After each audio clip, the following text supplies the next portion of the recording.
Ici Satu. Ça doit être incroyablement stressant d'être dans une situation où chacune de ces décisions affecte la vie d'innombrables personnes.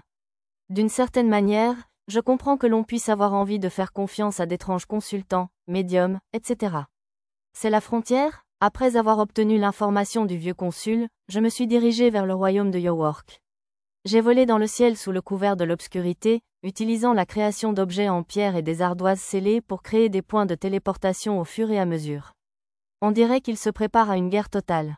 Des feux de joie flamboyaient au fort frontalier, avec des sentinelles qui rôdaient même en pleine nuit. J'ai traversé la frontière depuis l'autoroute et utilisé le sort « Recherche » sur toute la carte, pour collecter des informations sur le royaume de York. D'abord et avant tout, personne sur le territoire ne possédait le sort geste. Le nom que le monsieur m'avait donné, Orchidée Matoche, ne m'a pas non plus donné de résultat, pas plus que le nom de famille lui-même. Je n'ai même pas vu de manoir qui aurait pu lui appartenir. Soit il voyage avec l'armée, soit il utilise un objet pour se déguiser comme ce cardinal. L'autre possibilité était qu'il se cachait dans l'une des zones vierges du territoire qui constituaient des zones distinctes de la carte. Après avoir établi une base de téléportation dans le royaume, je me suis rendu au duché de Vistal et j'y ai également fouillé. Effectivement, je n'ai toujours pas trouvé le mage impérial en question. Aussi agaçant que cela puisse paraître, ma seule option semblait être d'entrer dans le royaume de York par la voie normale et de me renseigner sur ses allées et venues. J'ai ajouté un point de téléportation supplémentaire près de la capitale du royaume de York, puis j'ai utilisé le sort de magie de la terre, créé une maison, pour y construire une planque presque souterraine. Elle ressemblait un peu à une forteresse, uniquement pour repousser les monstres, et pas pour autre chose.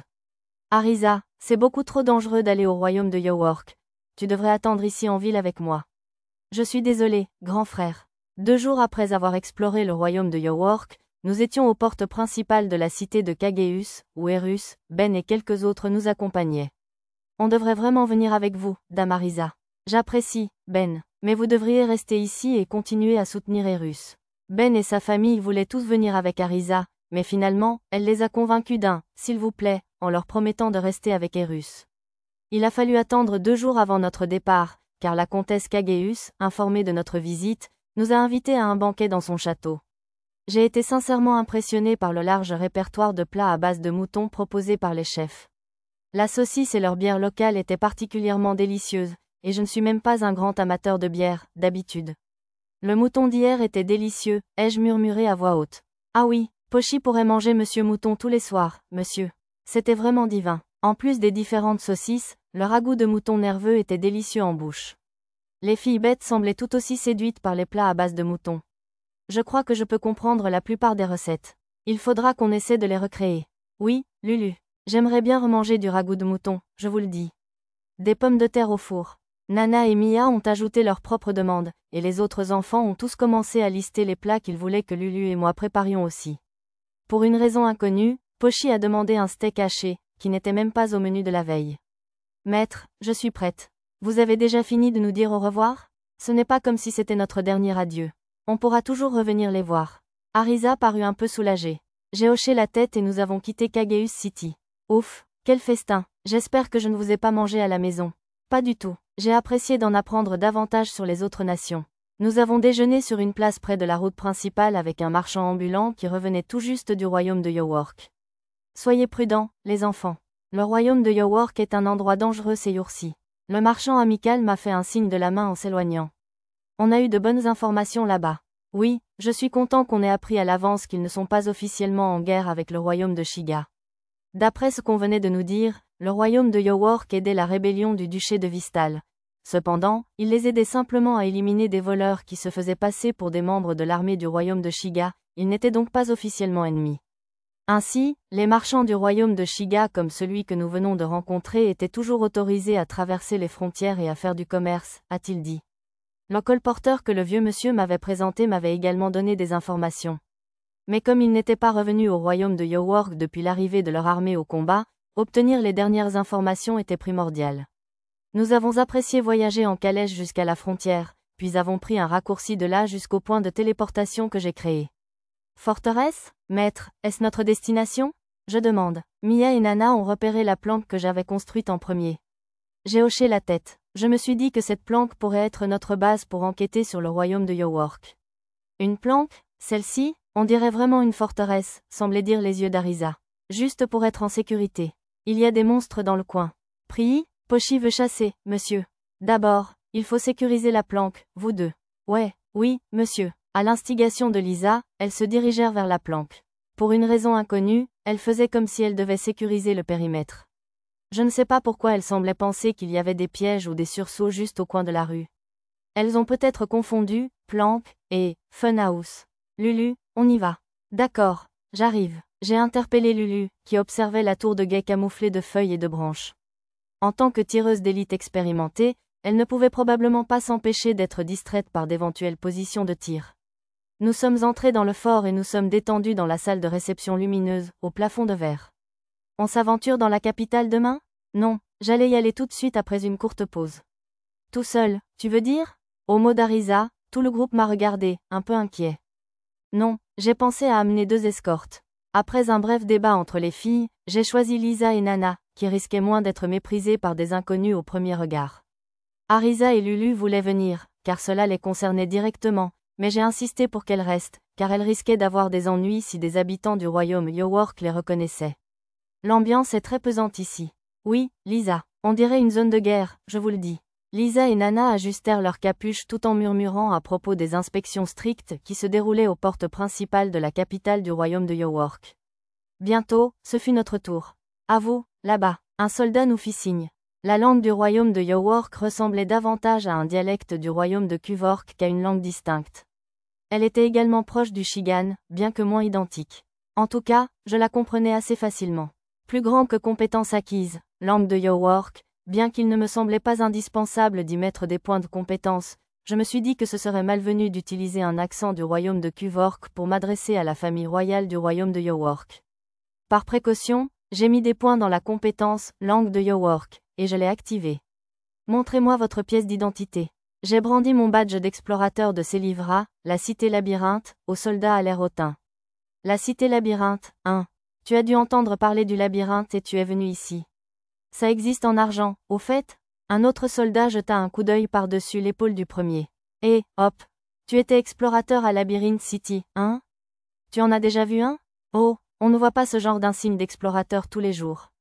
C'est le sceau de la guilde des explorateurs, c'est sûr. Les riches et les nobles ont des insignes en or, peut-être une version plus basse? Apparemment, ils ne connaissaient pas l'insigne en mithril. Alors, tu es passablement riche, hein? Ça explique l'épée élégante et les beaux vêtements. L'entrée est de 3 pièces d'argent par personne. Assure-toi que la demi-humaine là-bas attache sa lance dans son fourreau avec un cordon. Toi et cette jolie demoiselle, vous avez intérêt à ne pas causer de problème en ville non plus, sinon on vous jette en tôle, compris? Je tendis les pièces d'argent et les gardes nous ouvrirent. Bienvenue à l'auberge de la colline de la prospérité. Nous étions dans l'auberge la mieux cotée de la capitale du royaume de Yowork, d'après les marchands. Bien que l'auberge fût d'un luxe presque excessif, la gérante était clairement du genre à évaluer les clients d'un sourire éclatant. Dès l'enregistrement, je voyais bien qu'elle inspectait nos vêtements et accessoires avec un regard de serpent. Cela ne me dérangeait pas particulièrement, contrairement à son traitement des demi-humains. Elle murmura, une queue, hein? En voyant celle de Lisa dépassée de son manteau. Il devait y avoir une discrimination envers les demi-humains ici aussi, même si les informations des marchands omettaient de le mentionner. Après un moment d'hésitation, je décidai de maintenir le plan, envoyer Nana et Lisa comme messagères. J'avais besoin qu'elles offrent des cadeaux de grande valeur au roi pour organiser une rencontre avec lui. Comme il n'était pas officiellement en guerre avec le royaume de Shiga, je demandais une audience en tant que noble de Shiga, ajoutant ma qualité de vice-ministre du tourisme pour faire bonne mesure.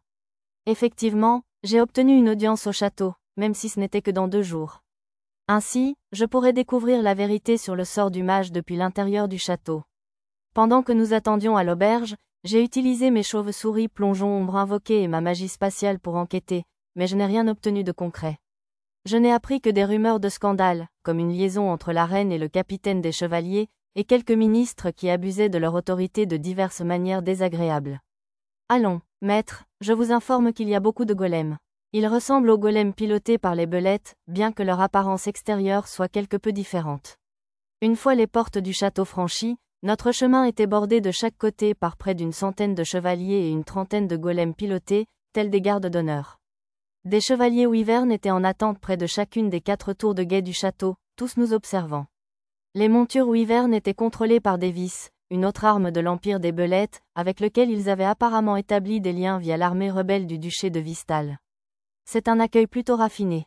À notre approche, un officier supérieur lança un corps, et les golems dégainèrent leurs épées dans un bruit métallique, créant un impressionnant arc d'épée au-dessus du chemin. Waouh, quel spectacle impressionnant! J'étais surpris de voir le roi du royaume de York nous accueillir avec autant d'enthousiasme. J'aurais aimé pouvoir filmer. Au moins, j'ai pris quelques photos. Quelle grossière tentative d'intimidation. Oui, Lisa, ce n'est pas assez puissant pour nous menacer, à mon avis. Attendez, ce n'était donc pas juste une démonstration de bienvenue? Tant pis, j'ai quand même apprécié. Je me suis raclé la gorge pour me remettre d'aplomb, et nous avons marché élégamment sous l'arc d'épée, tels de véritables nobles du royaume de Shiga. Au bout du chemin, en armure complète, attendait le capitaine des chevaliers. Oui, celui qui avait une liaison avec la reine. J'apprécie ce magnifique accueil. Je le remerciais sincèrement. Je suis le comte Oren Midnar, capitaine des chevaliers. Nous vous souhaitons la bienvenue, vicomte Pendragon, vice-ministre du tourisme du royaume de Shiga. Le capitaine tricheur me regarda d'un air penaud. Ma compétence, oui fine, capta un murmure du genre, ce petit enfant est vice-ministre. Je ne pouvais pas lui en vouloir d'être surpris, cependant. Il tendit la main droite et j'acceptai sa poignée de main. Elle était ferme, vu sa compétence, force herculéenne. GRR, NNGH. La poignée de main dura un temps étrangement long, jusqu'à ce que le capitaine rougisse et gémisse. L'ai-je blessé par accident? J'ai à peu près utilisé la même force de préhension que lui. Eh bien, suivez-moi. Par ici. Retirant sa main, le capitaine des chevaliers tourna les talons et entra dans le château. Après notre salut amical, nous le suivions. Les chevaliers alignés pour nous accueillir nous emboîtèrent le pas. Pour nous protéger, peut-être? Ils semblent continuer à nous menacer. Mais leurs regards sont faibles. J'ai sans doute encore mal interprété la situation. Oui, Lisa. Maître, puis-je leur montrer ce qu'est une véritable intimidation? Je vous en prie. Oui, je vous en prie. Je secouai la tête avec ferveur vers Nana. Tandis que nous suivions le capitaine des chevaliers, j'observais l'architecture et l'art avec intérêt, car ils étaient différents de ceux du royaume de Shiga. Les servantes et les fonctionnaires portaient eux aussi des vêtements d'un style différent. Ils me parurent un peu naïfs. Peut-être la qualité du tissu laissait-elle à désirer, ou tout simplement la coupe était-elle mal ajustée. Nous arrivâmes dans la salle d'audience et, sur les instructions du capitaine des chevaliers, nous inclinâmes la tête pour attendre le roi. Le roi du royaume de York, héritier légitime du grand royaume Eldok, Sa Majesté le roi Usarserkis est ici. L'arrivée du roi fut annoncée sur un ton inutilement musical.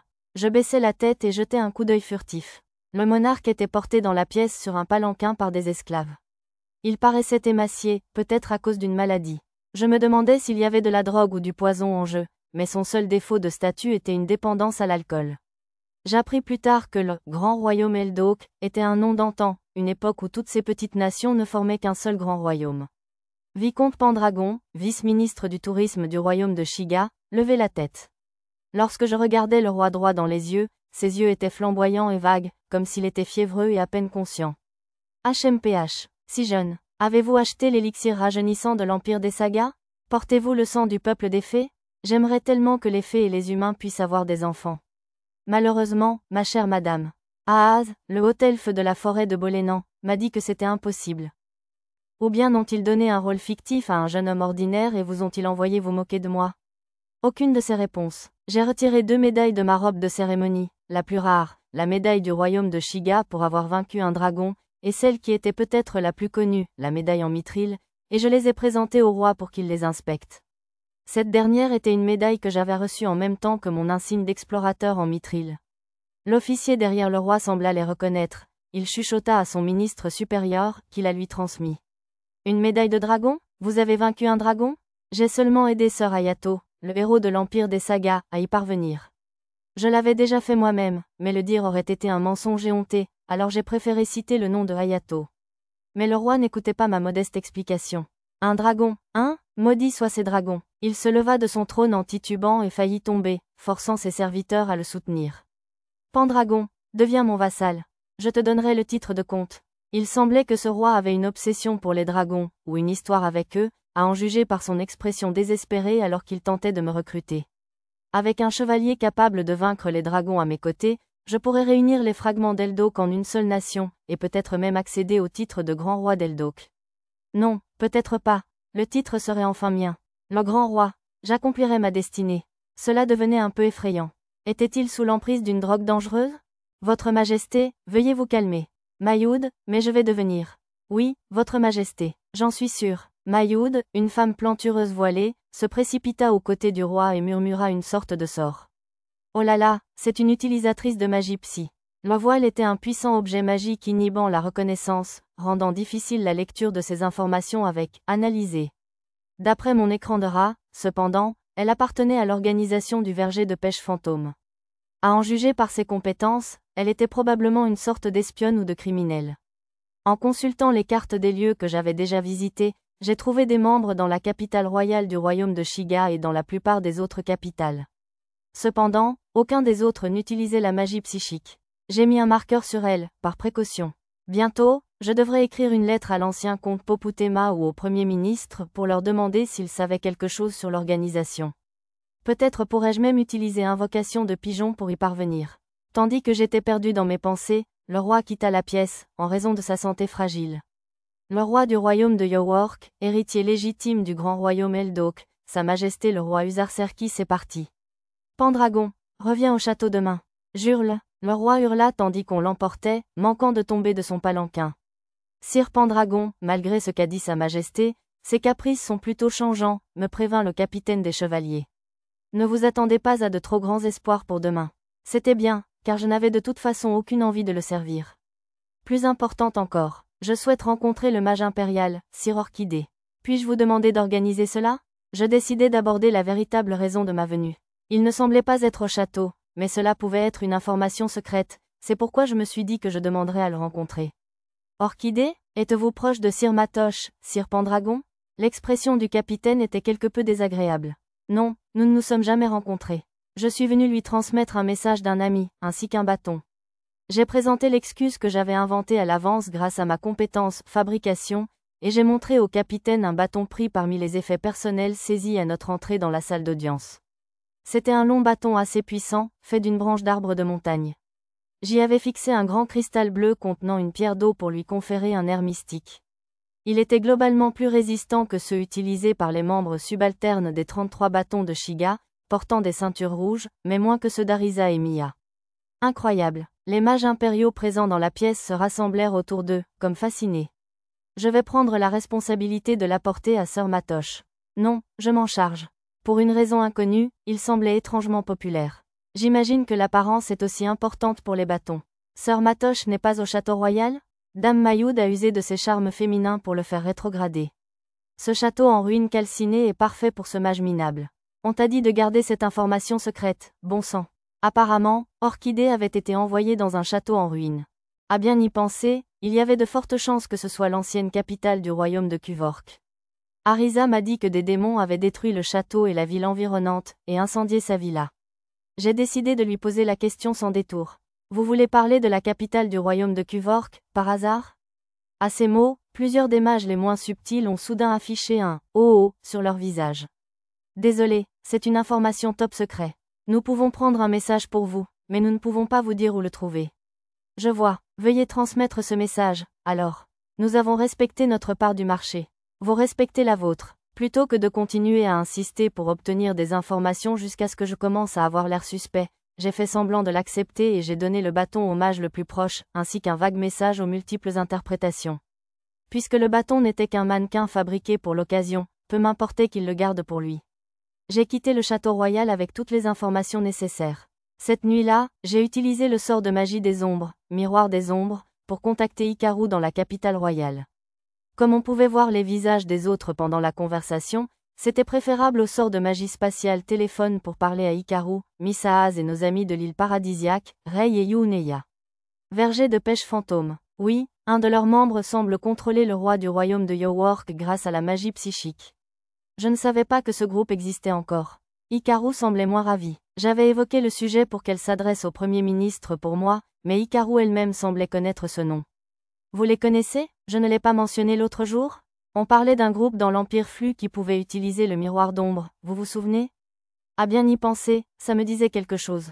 Cette dame qu'on appelait Mayoud la sorcière immortelle a réussi à s'introduire auprès de puissants membres de l'Empire Flux et a causé toutes sortes de problèmes. La magie psychique était sa spécialité. Peut-être a-t-elle transmis son grimoire à l'organisation, ou quelque chose comme ça. La dame qui s'en prenait au roi York s'appelait aussi Mayud. Oh là là, peut-être qu'elle a hérité du nom et du grimoire? Je ne peux pas imaginer que la même dame soit encore en vie. Mais attention, tu ferais mieux de faire attention. Oui, je le ferai. Puisqu'il existait des potions de rajeunissement et des races à longue durée de vie dans ce monde, et qu'Hikaru elle-même utilisait une sorte de sommeil froid magique pour survivre longtemps, ce n'était pas complètement impossible. On dirait qu'ils essaient aussi de s'implanter dans le royaume de Shiga. Peux-tu prévenir le roi et le premier ministre? J'ai utilisé ma recherche sur la carte pour donner à Hikaru des informations sur les membres du verger de pêche fantôme et les cachettes secrètes que j'y ai trouvées. Cela devrait régler le problème du côté du royaume de Shiga, au moins. Comme le capitaine des chevaliers l'avait prédit, le roi ne m'a pas rappelé au château. Je suppose que Mayud, la magicienne psychique, l'a fait oublier. Même si j'étais un peu inquiet qu'elle contrôle ce royaume depuis l'ombre, traquer Orchidée était plus important pour l'instant. Les habitants de ce royaume pouvaient sûrement gérer leurs propres problèmes. Pourtant, je n'ai pas pu résister à l'envie d'intervenir. J'ai envoyé une information anonyme au capitaine des chevaliers et à quelques mages impériaux, via le sort de magie spatiale, transfert de matériel, affirmant que Mayud la sorcière contrôle le roi par magie psychique. Espérant que cela ne finirait pas par la pousser à les attaquer. Alors, c'est l'ancienne capitale de Kuvork. Poursuivant Orchidée la mage impériale, je suis parti seul enquêter sur l'ancienne capitale royale du royaume de Kuvork, aujourd'hui connue sous le nom de cité de Kuvork. Comme l'ancien royaume de Kuvork était une carte à part entière, j'ai de nouveau recherché toute la carte, mais je n'ai toujours pas trouvé Orchidée dans la ville. C'est vraiment le chaos, hein. Grâce à mon sort de magie spatiale, clairvoyance, j'ai inspecté la ville et découvert toutes sortes d'activités criminelles, avec de nombreux habitants vivant dans la rue. Déchets et saletés s'accumulaient dans les ruelles, et parfois même des cadavres en décomposition. La majorité des citoyens du royaume déchu de Kuvork semblaient traités comme des esclaves. Les gardes étaient sales, eux aussi, exigeant ouvertement des pots de vin. Seuls les soldats du royaume York semblaient avoir un quelconque pouvoir. En quête d'informations sur Orchidée, je me suis rendu dans un bar où ces soldats étaient rassemblés. Encore un imbécile qui a essayé de s'infiltrer dans le labyrinthe. En entrant, j'ai été assailli par les voix tapageuses des soldats. Je me suis caché et me suis assis au fond du bar. J'ai commandé un verre à une barmaid de passage, lourdement maquillée, et j'ai écouté leur conversation. Ces idiots n'apprennent jamais, hein? On les a tellement prévenus que le labyrinthe est bloqué et que seuls nous, les soldats du royaume York, sommes autorisés à y entrer. Non, apparemment, c'était un noble York, cette fois. Sérieusement? J'aimerais bien qu'il rejoigne l'armée pour protéger ce mage flippant, ou quelque chose comme ça, alors. Ce salaud de Matoche se cache dans le labyrinthe depuis qu'il s'est battu avec le général. Eh bien, j'ai eu l'information plus facilement que prévu. Apparemment, il manigançait quelque chose dans un labyrinthe scellé. Non, pas lui. Je parle de son successeur flippant qui est arrivé il y a 6 mois. On ne l'a pas vu depuis au moins 1 mois non plus. Tant mieux, j'espère que ces salauds ne sortiront jamais. Pas étonnant que nous, les troupes de surface, n'ayons pas été informés des changements d'équipe. Ouais, les complices du général ne pensent qu'à monter en niveau. Apparemment, il y avait des troupes dans le labyrinthe. Je devrais quand même pouvoir m'y faufiler facilement grâce à ma cape transparente et à la course du ciel, sans doute. Au fait, tu as entendu les rumeurs? Et les fantômes errants? Ouais, ça, les fantômes des membres de la famille royale déchue. Ils sont censés être de la famille royale de Kuvork, ou quelque chose comme ça. C'est ce que j'ai entendu dire. Probablement parce qu'ils ont sacrifié la famille royale pour faire revivre le labyrinthe, du moins c'est ce qu'on raconte. Et alors, les fantômes recherchent les vassaux qui les ont trahis. Quelle bande d'idiots. Qui? Les fantômes? Tous. Les traîtres, et les fantômes qui ne savent même pas que le roi Usarserkis les a déjà tous exécutés.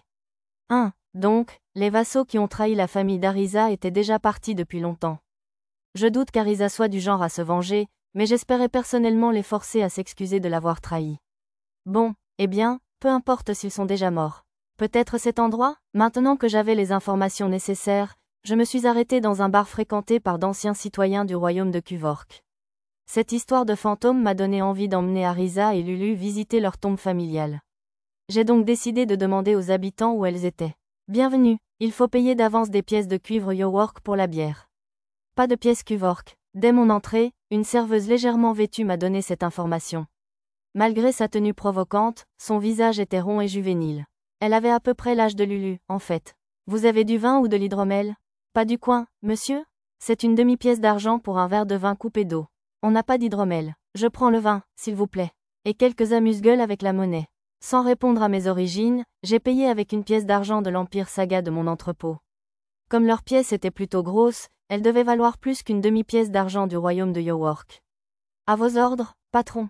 Du vin et une généreuse portion de snack. La serveuse a mordu la pièce pour vérifier si c'était bien vrai, puis l'a cachée dans son décolleté et s'est précipitée à la cuisine. Maudits soient ces salauds du royaume de York. Tu l'as dit, ils nous font travailler comme des dingues pour une bouchée de pain.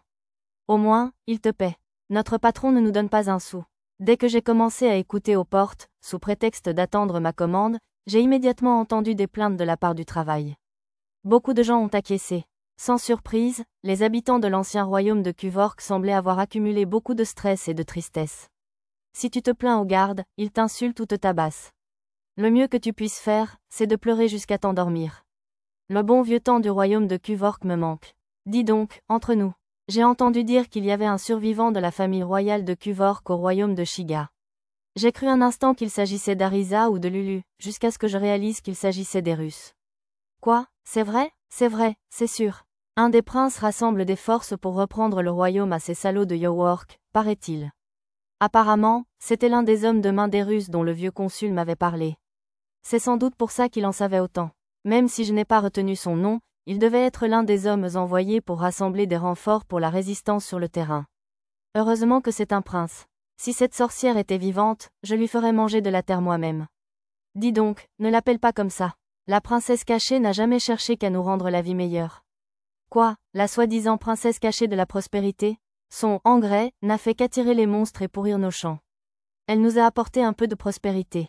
La princesse était juste instrumentalisée par un pion du royaume York. Certains semblaient en vouloir à Arisa, tandis que d'autres la défendaient. HMPH, que peut bien faire une maudite créature aux cheveux violets? Elle a même été assez stupide pour faire de cette fille hideuse sa femme de chambre. La serveuse intervint avec les clients ivres, la voix assombrie par le ressentiment. La première devait faire référence à Arisa, ce qui signifiait que la seconde devait être Lulu. J'avais presque oublié que la plupart des gens en ce monde trouvaient Lulu peu attirante. Cette fille n'avait pas l'air d'avoir travaillé au château. Peut-être connaissait-elle Lulu de l'époque où elle vivait en ville? Même si les insultes envers Arisa et Lulu m'agaçaient, j'avais besoin d'informations. Calmez-vous, tout le monde. Je paye la note ce soir. Allez, buvez autant que vous voulez pour oublier vos soucis. J'ai détendu l'ambiance en offrant des boissons à tout le monde. Après tout, je ne pourrais leur soutirer aucune information s'ils se décourageaient et rentraient chez eux. Je ne vous ai jamais vu, monsieur. Enchanté, je suis Akindo, marchand ambulant. L'agent secret des Russes est venu enquêter sur moi, alors je me suis présenté sous un de mes pseudonymes et lui ai discrètement montré les papiers que j'avais reçus du vieux consul. Oh, un marchand, vous avez des conseils pour gagner de l'argent? Je vous dirai tout ce que vous voulez savoir en échange. Ce serait super. Il avait dû deviner, grâce aux papiers, que j'étais lié à Erus. Vous voulez savoir où sont enterrés Sa Majesté et l'ancienne famille royale? Inclinant la tête, l'homme se tourna vers le reste de la foule et cria. Quelqu'un sait? Malheureusement, personne ne put répondre. Oh, je sais, sauf la serveuse qui avait dénigré Arisa et Lulu. Où est-ce?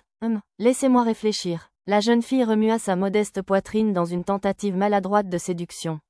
Si vous payez une nuit avec moi pour 3 pièces d'argent, je vous le dirai peut-être en me parlant au lit. J'imagine que les serveuses d'ici faisaient aussi office de prostituées. Je n'avais aucune intention de coucher avec une mineure, que ce soit pour recueillir des informations ou non. Désolé, j'ai juste besoin de ces informations. Et, on dirait que vous avez été abattue, dit une autre femme à la jeune fille avant de se tourner vers moi. Tu veux plutôt passer la nuit avec moi, ma puce? Oh, tais-toi, continue à boire. La barmaid lança un regard noir à la cliente, puis à moi. Si tu veux juste les informations, ce sera une pièce d'or. J'ai dû la mettre de mauvaise humeur. Elle essayait sans doute d'être déraisonnable, mais cette somme ne changeait rien à mes yeux. Marché conclu. Je déposai une pièce d'or sur la table. Quand la fille tendit la main pour la prendre, je la pris et ajoutai, après m'avoir donné les informations. J'avais le sentiment qu'elle allait filer avec l'argent sinon. TCH. Bon, les tombes sont sur une colline derrière le vieux château. Ça devrait être facile à repérer, c'est le seul endroit où l'herbe ne pousse pas. La barmaid laissa tomber l'information d'un air maussade. Je la remerciai et lui tendis la pièce d'or. Comment le sais-tu? Demanda une cliente. Apparemment, la femme du frère défunt de mon père est enterrée là. Juste parce qu'elle prenait soin d'eux, il a dépensé le peu d'argent qu'on avait pour trouver la tombe d'un soldat York, grommela-t-elle. On n'aurait pas eu à mourir de faim autant s'il n'avait pas gaspillé autant d'argent. Toujours en marmonnant, elle se retira dans la galère. Je retournai au bar des soldats et recueillis des informations supplémentaires, confirmant que le roi et la reine exécutés, ainsi que leurs principaux vassaux, étaient tous enterrés derrière le château de l'ancien royaume de Cuvorque. Leurs plus proches serviteurs, servantes, pages, etc., étaient enterrés dans la même tombe. Il était temps d'aller voir par moi-même. Le château royal du royaume disparu de Cuvorque se trouvait sur une petite colline au centre de la ville. Ils ont laissé cette zone en ruine. Le château et les quartiers des nobles voisins avaient été réduits en cendres par un incendie dévastateur provoqué par des démons. Des débris étaient encore éparpillés un peu partout, probablement suite à une explosion. Plus de la moitié du château était incendié et s'effondrait, sans doute à cause de l'attaque démoniaque mentionnée par Arisa. Les tours du château avaient subi les plus gros dégâts. On aurait dit qu'elles avaient été transpercées par des projectiles ou une attaque quelconque. L'une d'elles avait été complètement arrachée et s'était enfoncée dans le sol.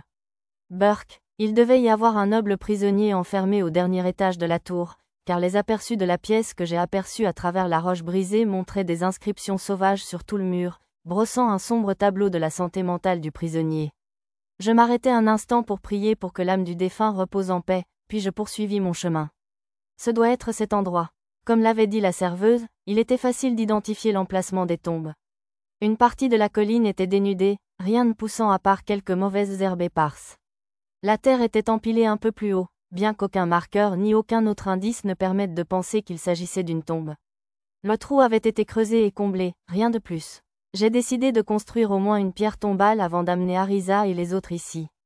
Après avoir fabriqué une météorite solide à partir de stockage, j'ai utilisé le sort de magie de la terre, créé un objet en pierre, pour créer une pierre tombale. C'était un peu difficile de sculpter la solide roche spatiale, même avec le sort. Maintenant que je savais où elle se trouvait, j'ai utilisé le sort de retour pour retourner chercher les autres. Alors, c'est leur tombe. Quelle horreur! Ils ont laissé le château et les quartiers des nobles entièrement brûlés par l'attaque démoniaque. Je suis retournée à la tombe avec mon groupe. Arisa et Lulu restèrent silencieuses tandis que nous nous approchions, loin d'éclater en sanglots comme je m'y attendais à moitié. Arisa, merci, Mia. Mia tendit un bouquet de fleurs à Arisa, qui le déposa devant la tombe. Lulu, l'encens. Merci, Lisa. Lisa alluma l'encens et le passa à Lulu. J'ai fabriqué l'encens à la demande d'Arisa, avec un chapelet. Nous prions sur les tombes en joignant les mains et en souhaitant que l'âme repose en paix, je le déclare. Oui, monsieur.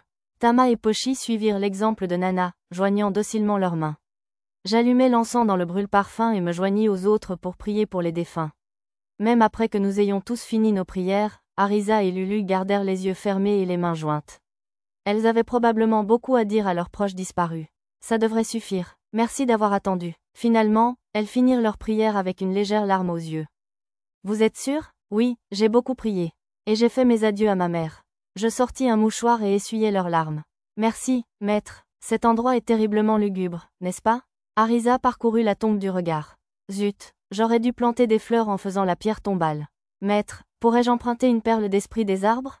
Bien sûr. Besoin de graines aussi? Ah, tu as toujours une longueur d'avance sur moi. Nous avons tous commencé à planter des fleurs autour de la tombe. Lulu, faisons ça ensemble. D'accord. Arisa tendit la perle et fit signe à Lulu, qui posa sa main sur celle de sa sœur. Perle d'esprit des arbres, prête-nous ton pouvoir. Pour maman, papa, mes frères, Lily et tous les autres. Arisa et Lulu levèrent la perle ensemble. Que cet endroit soit rempli de fleurs. La magie jaillit de leurs mains dans la perle d'esprit des arbres et se répandit sur le sol. Des fleurs? Si jolies, monsieur. Les graines germèrent en de magnifiques fleurs de toutes les couleurs de l'arc-en-ciel. C'était d'une beauté déchirante, l'expression parfaite de la tendresse des sœurs pour le défunt. Satou, Mia tira sur ma manche. Un jeune homme se tenait parmi les fleurs, le corps transparent. Il avait des traits doux et de longs cheveux noirs, le genre de garçon qu'on retrouve dans n'importe quel manga shoujo romantique de l'ère Showa. Si sa posture et son apparence laissaient présager une attitude désinvolte, une pointe de tristesse se lisait dans son expression. Il semblait trop jeune pour être le père d'Arisa et de Lulu. Un frère aîné, peut-être? Nisnar, murmura Lulu. En revanche, lorsqu'Arisa vit l'homme, elle cria son nom avec une rage évidente. Nisnar. Un mur scintillant apparut entre Nisnar et nous, probablement le sort de magie spatiale déracinateur. Quelques instants plus tard, il était entouré de boules de feu flottantes. Tu as du culot de te montrer ici après nous avoir trahis et vendu notre royaume. Il semblait que cet homme était le vassal traître qui avait fait tomber Arisa et le reste de la famille royale. Nisnar était l'un de ceux qui ont aidé Arisa dans ses réformes, avec Ben et les autres, me chuchota Lulu. Allez, dis quelque chose, veux-tu? Malgré sa demande, Nisnar continua de fixer Arisa en silence. Où peux-tu te taire maintenant que tu es un fantôme? Arisa rapprocha lentement les boules de feu flottantes de Nisnar. Lorsqu'elles furent suffisamment proches pour réchauffer sa peau, Nisnar ouvrit enfin la bouche. On dirait que les démons ont bien fait leur travail. Sa voix résonna étrangement dans le champ de fleurs. Alors? Répéta Arisa d'un ton sec. Est-ce que ça veut dire que c'est toi qui as envoyé les démons brûler le château et la villa? Nisnar hocha simplement la tête. Dame Arisa, je vous en supplie. Sauvez les âmes de Sa Majesté et des autres. Les sourcils d'Arisa se haussèrent. Quel genre de requête est-ce venant d'un traître? Je ne vous demande pas de me pardonner. Je suis prêt à brûler pour l'éternité pour mes crimes. C'est bon à entendre. En fait, je vous brûlerai moi-même, âme et tout. Les boules de feu se rapprochaient encore plus de Nisnar. Si tel est ton souhait, j'accepterai volontiers ma punition. Mais d'abord, je dois te dire quelque chose. Le regard froid, Arisa lui fit signe du menton de poursuivre. Les esprits de Sa Majesté et de tous ceux qui ont ressuscité le labyrinthe sont toujours prisonniers et souffrent au cœur du donjon. Je t'en prie, sauve-les. Tu veux que nous détruisions le cœur, au plus profond du labyrinthe? Tu te rends compte que ta demande est ridicule? Je le sais, mais avec l'aide des gens derrière toi, je pense que tu peux y arriver. Nisnar nous regarda, Lisa et le reste de notre groupe. Arisa se détourna de lui et me lança un regard interrogateur silencieux. J'acquiesçai, bien sûr, d'accord, mais ne te méprends pas. Je ne le fais pas parce que tu me l'as demandé. Je ne veux pas laisser père et le reste de notre famille souffrir ainsi, c'est tout. Arisa fit un geste de la main, et les boules de feu autour de Nisnar disparurent. Maître, prête-moi une pierre sacrée. Apparemment, elle voulait envoyer l'âme du traître en paix au lieu de la brûler avec la magie du feu. Tu es sûr? C'est bon, il a assez souffert. La logique d'Arisa était sensée et douce, comme toujours. Je sortis une pierre sacrée du stockage et la lui tendis. Merci, maître. La pierre étincela d'un bleu intense sous la magie d'Arisa. Veuillez patienter, dame Arisa. Nisnar l'arrêta avant qu'elle ne puisse envoyer son âme. Je suis un pécheur. J'ai trahi vos idéaux et déclenché la destruction de notre royaume. Je mérite de rester attaché à ce monde dans une souffrance éternelle. Êtes-vous sérieux? Très bien. Arisa et Nisnar échangèrent un regard noir. Bien. Sur une brève réponse, Arisa se retourna et s'éloigna de la tombe. Vous êtes sûr de cela? J'en suis sûr. La voix d'Arisa était brève. Il a toujours été si têtu. Cette dernière partie fut murmurée si bas que je ne l'ai perçue qu'avec ma compétence, oui aiguë. C'était, votre ami, n'est-ce pas? Oui, contrairement à Ben et aux autres, qui ont aidé à mener les expériences agricoles, il a fait tout un travail en coulisses pour moi. Trouver des fonds dans le budget, convaincre les nobles, trouver des endroits pour mener les expériences, ce genre de choses. On dirait qu'il était un excellent assistant. C'était vrai, mais il était un peu inconscient des intentions des autres. Il était tellement absorbé par la poursuite d'idéaux qu'il s'est laissé prendre à l'appât de quelques imbéciles. Il a fini par me trahir et a accidentellement précipité la chute de tout notre royaume. Apparemment, Arisa avait de nombreux ennemis à l'époque, la seconde épouse du roi, des ministres cherchant à protéger leurs propres intérêts, et d'autres personnes influentes qui lui en voulaient pour son travail ou étaient simplement si superstitieuses qu'elles craignaient sa couleur violette. Nisnar avait toujours œuvré pour tenter de les arbitrer. Arisa n'entra pas dans les détails, mais il semble qu'un agent du royaume de York ait profité de ses bonnes intentions et ait trouvé le moyen de faire échouer ses réformes à maintes reprises, ruinant ainsi sa réputation. Cela ressemblait simplement à une erreur, et non à une trahison pure et simple. Nisnar avait dû commettre une grave erreur pour être perçu comme un traître envers Arisa. Écoutez, oubliez-le. Arisa secoua la tête comme pour chasser les pensées du passé. Maître, tout le monde. Voulez-vous m'accompagner au labyrinthe? Bien sûr, dis-je en lui ébouriffant les cheveux. Comme si elle avait besoin de poser la question. Il va sans dire que le reste du groupe acquiesça à l'unanimité.